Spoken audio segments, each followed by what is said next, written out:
네, 고성급 칼럼입니다. 어대한이냐 어대룡이냐. 저는 사실은 어대라고 하는 말을 쓰지 않는 것이 좋다고 생각합니다. 어대는 뭐냐. 어차피 대표는 누구다 이런 뜻이거든요. 아니 그런 게 어디 있습니까 정치판에. 이래도 저래도 대표는 누가 될 거야. 그런 말이 어딨냐고. 이거 한동훈 측에서 뭐 만들어서 돌린 건지 아니면 한동훈을 어떻게든 대표로 만들어 보려고 하는 일부 언론이 프레임 만들어 가지고 한 2달 전부터 돌린 건지는 모르겠는데 어대라고 하는 단어 자체가 우리 정치를 참으로 천박하게 만들고 있는 단어들입니다. 그런데 제가 오늘 칼럼에서 굳이 어대한이냐 어대룡이냐라고 제목을 붙인 것은 저는 이렇게 어대라고 하는 단어 자체를 추방해야 된다고 생각하지만 이미 국민의힘의 전당대회 현실은 어대한이냐 어대룡이냐로 지금 구도가 잡혀가고 있기 때문에 그렇습니다.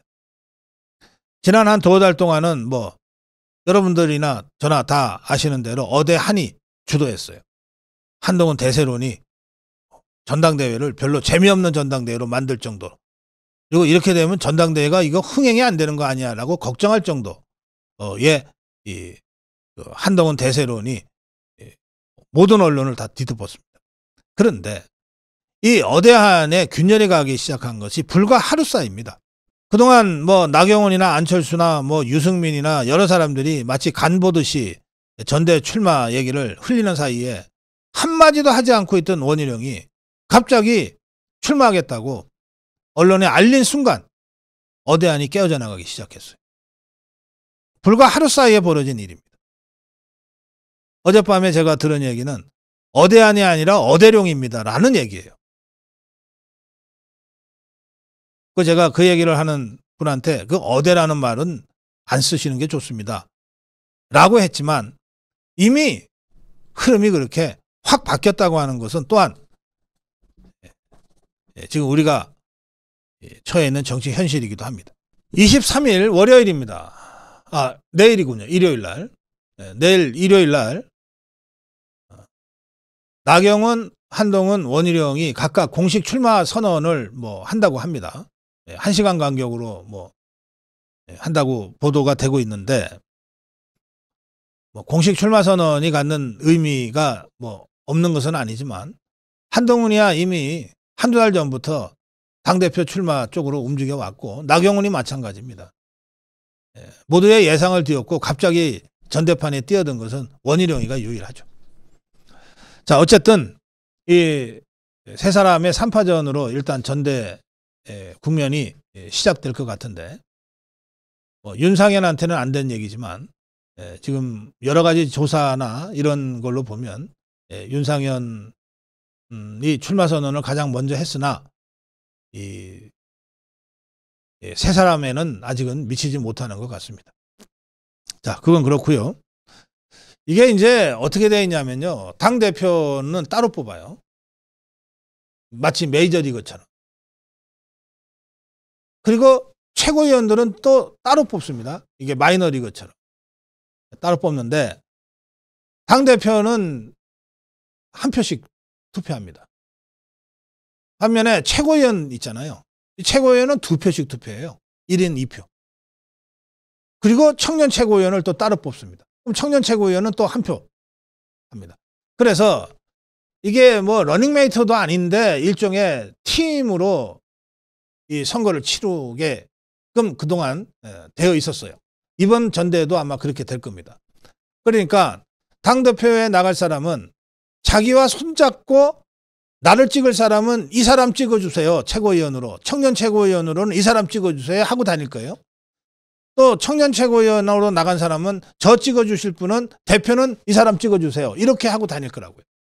그렇게 해서 마치 4명이 한 팀인 것처럼 그렇게 돌아다니게 돼 있습니다. 최고위원은 2명, 1인 2표기 때문에 2명씩 이제 짝을 짓는 거예요. 그래서 대표 후보 1사람, 최고위원 후보 2사람, 청년 최고위원 1사람, 이렇게 4명이 손잡고 다니게 돼 있습니다. 한동훈은 이미 이 세팅까지 끝낸 것 같아요.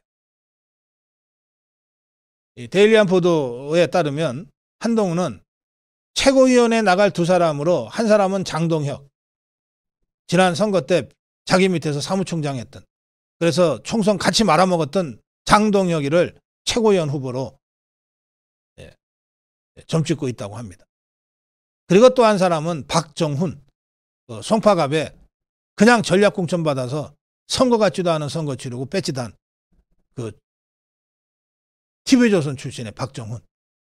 얼마 전에 그 결혼식장에, 어느 기자 결혼식장에서 이철규 만나가지고 아유 뭐 인사는 하셔야죠 이러고 건방 떨었던 그 박정훈. 이 두 사람을 자기하고 손잡고 선거 치를 최고위원 후보로 낙점했다는 얘기들이 지금 언론을 통해서 보도되고 있습니다. 예, 장동혁. 이거는 뭐 한동훈이 비대위원장 할 때 사무총장을 하면서 선거를 같이 말아먹었으니까 뭐 둘도 없는 한동훈이의 좌장 최측근이죠. 이 장동혁이가 지금 원내 수석 대변인을 그동안 맡아왔는데 이거를 사표를 냈답니다. 원내대표인 추경호한테. 장동혁이가 이렇게 얘기했습니다. 최고위원으로 출마한다면 당연히 원내 수석 대변인직을 사퇴해야 하므로 고민 끝에 결심했다. 그러니까 출마하겠다고 당 수석 대변인직도 던진 거예요.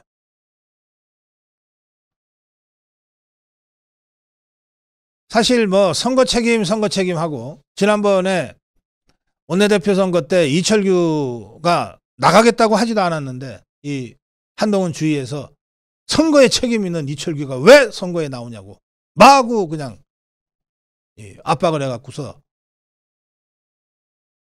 나가겠다고 하지도 않은 이철규를 주저앉혔는데 선거 책임으로 따지면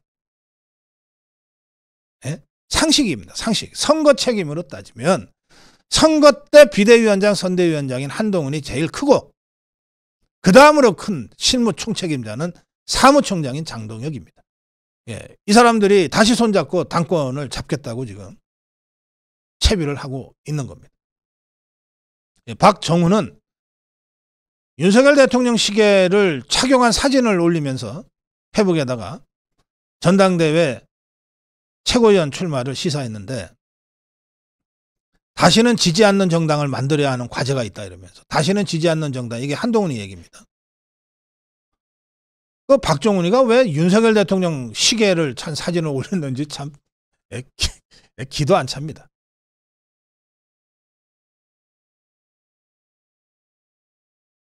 박정훈이는 왜 윤석열 대통령 시계 사진을 올렸냐 이렇게 설명하고 있어요. 대통령 시계는 당과 정부를 하나로 묶는 상징적인 장치다. 윤석열 정부 출범 이후 아슬아슬한 당정 관계를 건전한 긴장 관계로 업그레이드 시켜야 한다.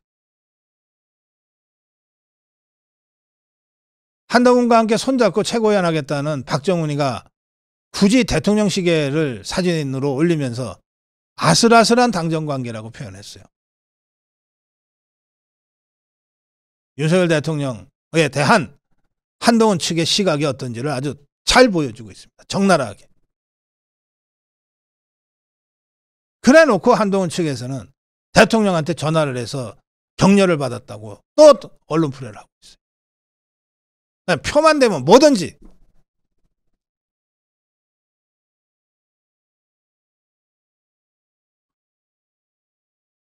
향후 한 달간 세 사람, 한동훈, 장동혁, 박정훈 세 사람이 3샷으로 나오는 그림을 최대한 많이 만드는 등 동반 경선운동이 이루어지지 않겠느냐. 아직 청년 최고위원 중에 누구를 자기네 파트너로 할지는 결정을 하지 못한 모양입니다. 원희룡은 어제 의원회관 사무실과 소통관, 국회 소통관을 돌면서 의원들과 보좌진들을 일일이 만나서 지지를 호소했어요. 그리고 기자들한테 당대표 도전하겠다는 결심을 알렸어요.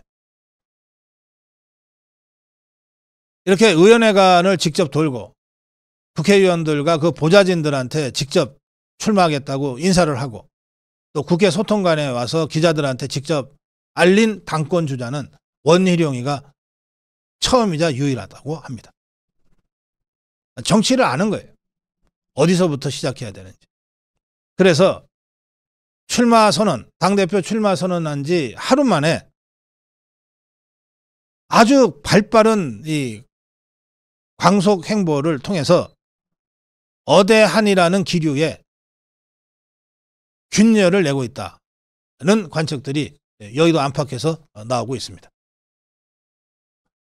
원희룡은 어제 전 당대표를 지낸 김기현, 혁신위원장 인요한 등을 찾아가 지지를 호소했고, 윤상현, 김재섭, 정의용, 박수영, 송원석, 조정훈 의원실 등을 차례로 돌면서 인사를 나눴어요.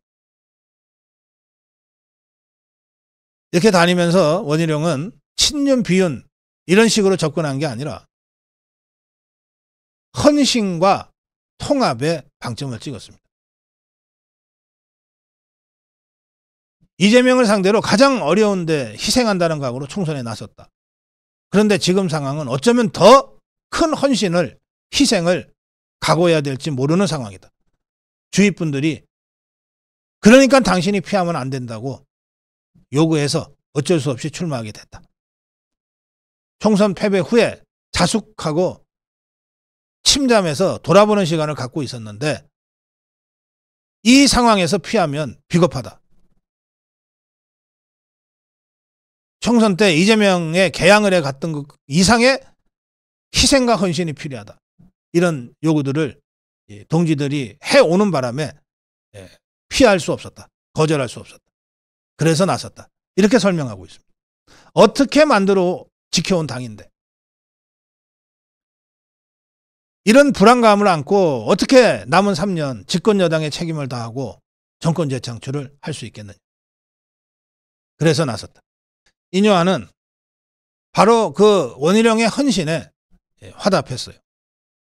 정치에 발을 들여 제일 어려울 때 인요한이 정치에 발을 들여서 혁신위원장 하면서 가장 어려울 때 나를 몸을 던져서 도와줬다. 정말 눈물 나게 고마운 분이다. 하는 일마다 성공할 것이다.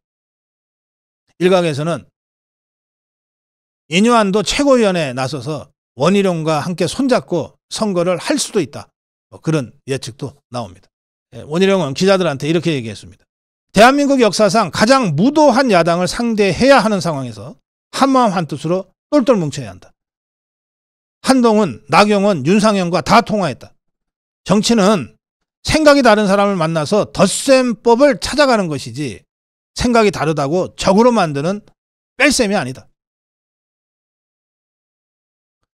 윤석열 대통령이 갑자기 나가라 그래서 나가게 된 것 아니냐. 이런 의문들을 정치권에서도 갖고 있고 기자들도 아마 갖고 있는 모양입니다. 그래서 그런 질문이 원희룡한테 많이 나오는 모양인데 이 질문에 대해서 원희룡은 이렇게 직접 설명했습니다. 19일 대통령을 만났다. 그런데 그 자리에서는 당대표 나간다 안 나간다 얘기 자체가 없었다. 출마 결정은 그와는 별개로 했고 결심이 쓴 다음에 대통령께 전화상 구두 보고를 했다. 대통령은 다른 주자들에게 했던 것과 똑같은 의례적인 덕담을 해주셨다. 그게 다다. 판단은 당원들과 여러분들의 몫입니다. 저는 어대라는 단어를 더 이상 쓰지 않기를 바라지만 이미 이 어대라고 하는 단어로 전대판이 규정되고 있으므로 오늘 칼럼에서는 제가 어대라는 단어를 써서 이렇게 여러분께 말씀드립니다.